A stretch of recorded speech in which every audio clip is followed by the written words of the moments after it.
lot of curiosity and interest regarding the floods and all the rain we've been getting down here in the south over the course of this last week. We've been watching vehicles go under, and unfortunately there's been some loss of life. But we're going to go ahead and take this and make it an opportunity to show you what these floods are all about. At this time, on the San Antonio River, we've crested out at about 29 feet, and that happened about 5 or 6 hours ago.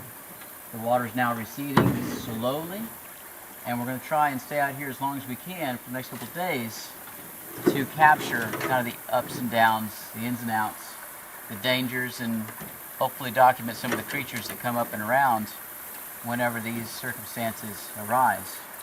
The water is definitely not anything that you want to mess with, and I do not condone anyone coming out into a flood. Now, those of you that have seen my videos in the past, you've seen the creek where I've got my crawfish, you've seen the river where I've pulled out the clams, and you're wondering why I'm not getting swept away right now. How am I being able to do this? And the reason for that is that I'm not actually on the river at this time. This is my creek. This tree we're rubbing up against, that's one of the mulberry trees, and we're at the top of it. And although that is a definitely easier way to pick the berries, being up here at limb level, it is a different perspective that needs to be respected. And what I'm going to do right now, and what's coming up in front of us, is the inlet from my creek to the river. I want to show you this. Now, this is not where the flood water is coming up, and that's dangerous in itself because all the giant trees, all the debris, anything anybody left on the side of the bank all the way up to San Antonio comes down in those initial hours of flood stage. And it will take you out, and it will kill you very quickly. And that might look pretty calm, but I guarantee you that's nothing but death right there. That will take you, and it will flip you, and it will run you into who knows what kind of obstacle later on in the river. Now, being down here, it might seem like all the drama is done, everything's calm, no problems, no danger, and that's where a lot of people get tagged. And so we're taking a risk of being out here right now.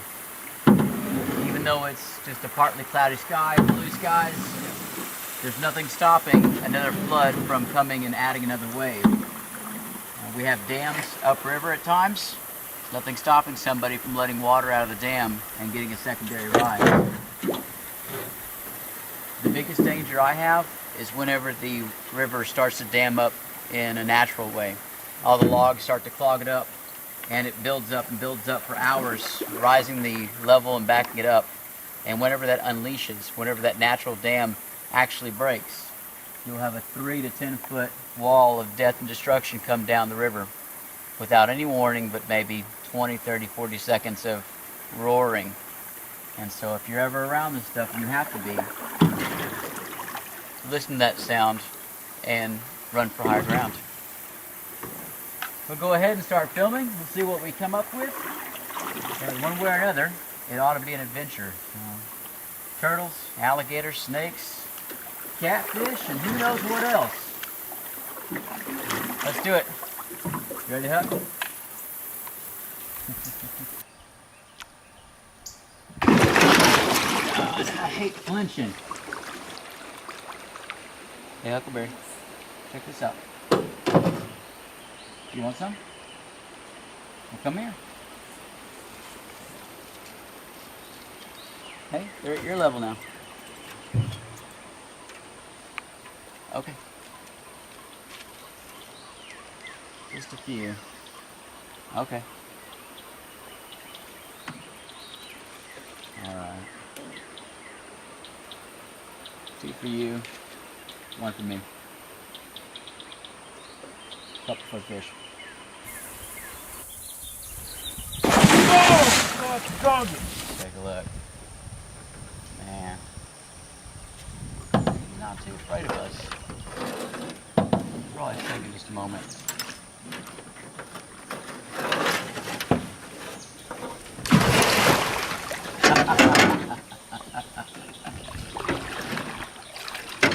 I'm gonna call that payback for every time I've been swimming in the river and things have touched and brushed up against my leg. Makes my heart stop for a few moments. Here are your willow branches. These things are incredibly useful. We make all kinds of baskets and traps out of them. Very good and flexible, especially when you put them in water. You can actually dry out the bark, make it into flour, cook it, kind of a bread or paste. And it's also a medicine.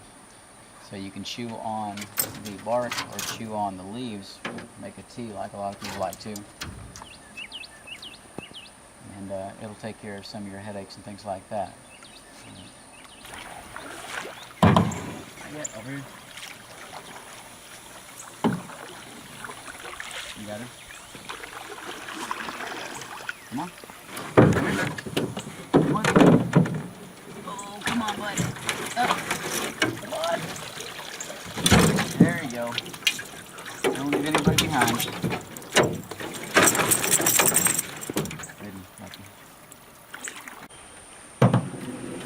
Take a look at that, Huck. Right here. Stay up.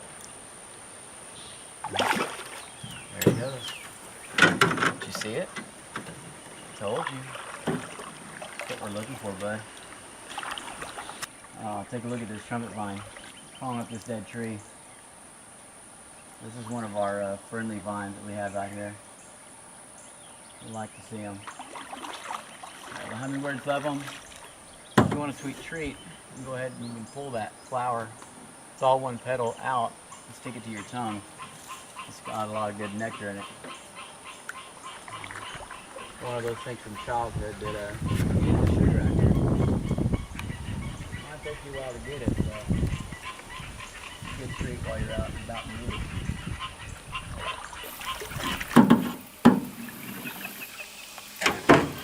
First time today. See what we got. Don't feel too large. Like that. Spicy. It's not exactly keeper size. We're going to go ahead and take him off and let him get a little bigger. Some more lines to check though.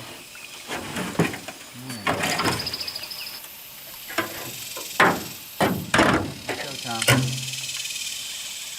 Let's see what tool we've got to use, because that looks like a lot of water movement.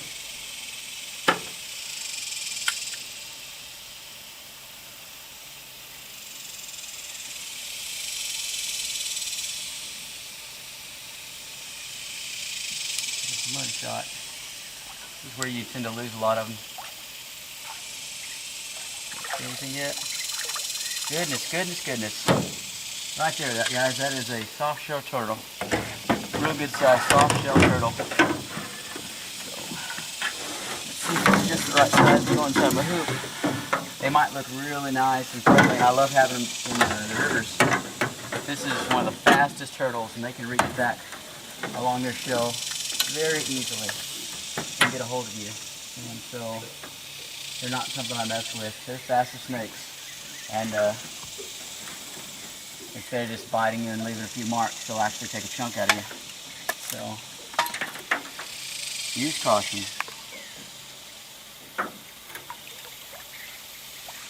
It's him. Good size turtle. There we go. Usually they would go ahead and put a lot more fight into it, but I imagine he's been on there for a little while. Even when you have them in the nets like this, stay away from the head end, because I've had them stick their neck through these, through the mesh, and they just about get me some days.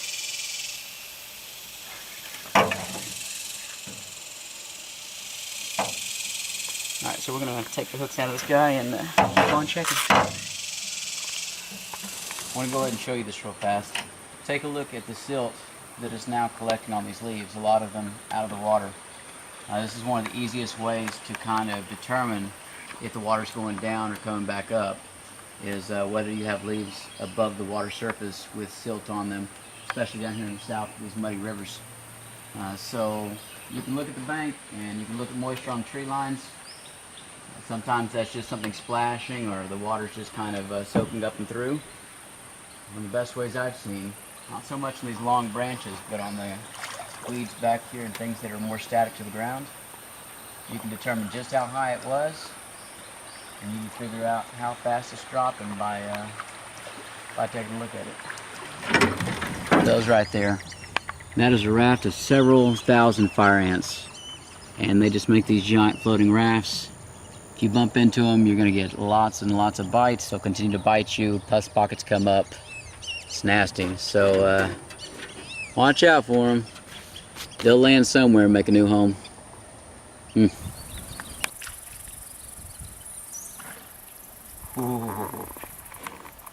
You see that? Like a little fish at first, but a big old set of jaws coming right after him.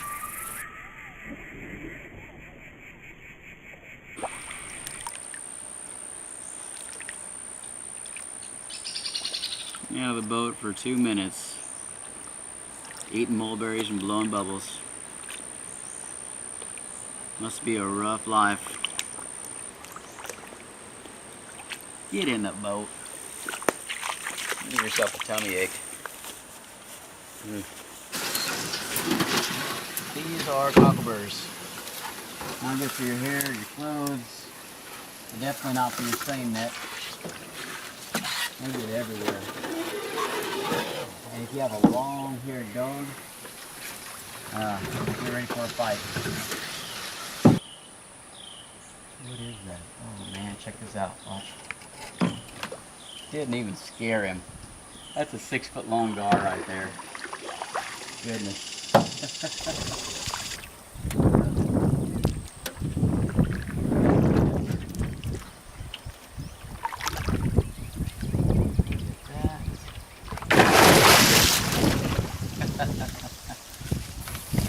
Another one of our prickly pear cactus patches. Gorgeous, isn't it? Never too far from one out here. Yeah. Beautiful.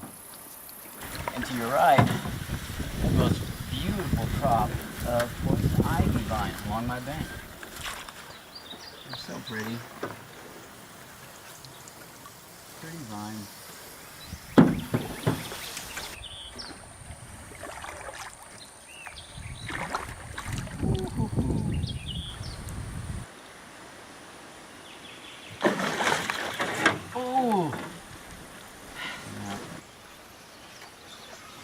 Didn't survive. The water started to recede.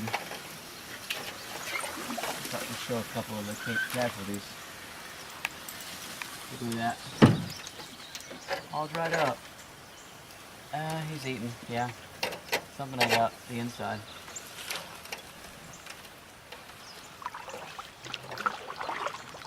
I don't think I have any crawfish left per se.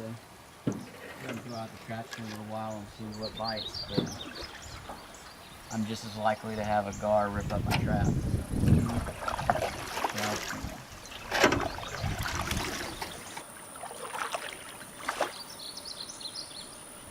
Fish. Or whatever. Yep. Not sure. Oh, man.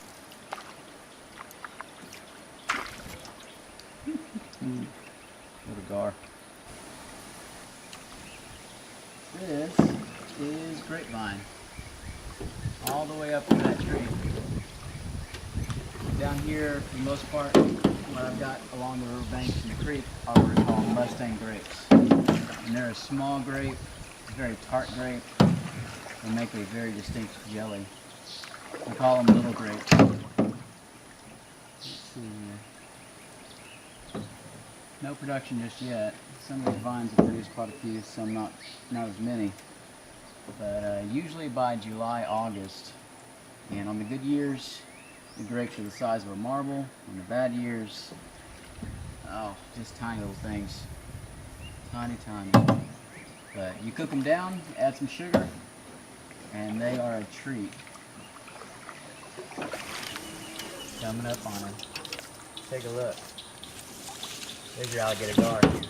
See if you can't get close and take a cool close-up shot of him. Just a big, giant torpedo. Take a look here.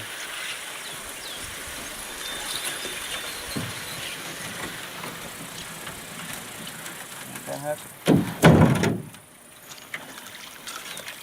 More trash.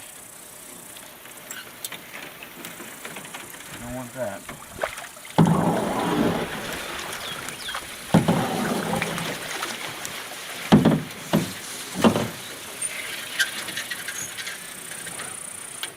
water. Pick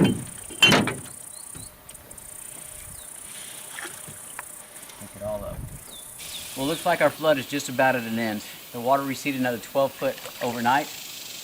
Our big logs and dead trees are starting to find their resting places, at least until the next flood comes about. And our bank is starting to uncover itself. Not too much damage. A lot of silt though, but nothing that a couple of rains can't fix. I'm going to go ahead and take the canoe all the way down the river and tie it up for the next flood.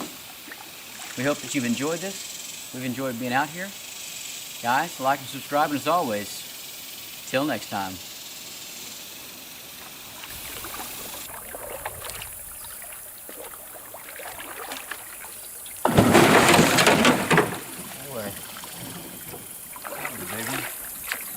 On a final note, for those of you that have the means and desire to help us out financially, we've gone ahead and opened up a Patreon account, and the links will be in the description as well as on the annotations of this video.